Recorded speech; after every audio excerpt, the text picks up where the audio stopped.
வணக்கம் ஜே.கே. அஸ்ட்ரோவின் இன்று காலை 6 மணி நேரப்படி இன்றைய பஞ்சாங்கம். இன்றைய தேதி ஜனவரி 15, 2024.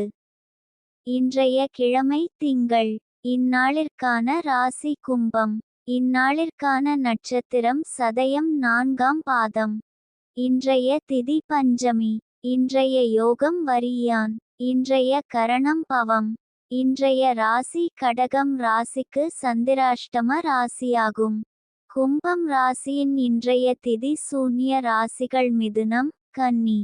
சதயம் நட்சத்திரங்களில் செய்யும் சுப காரியங்கள்: கொப்பாதானம், பூமுடித்தல், பெயர் சூட்டல், முடிவாங்க அன்னபிராசனம், உபநயனம், வித்தியாரம்பம், குதிரை வாங்க, தேவதாபிரதிஷ்டை, வியாபார கணக்கு முடிக்க, பூமி கொள்ள கிரகம் வாங்க, தொட்டிலில் குழந்தையை விட, யாத்திரை வாஸ்து விட, மாடு வாங்க, விதை விதைக்க, நாமகரணம்,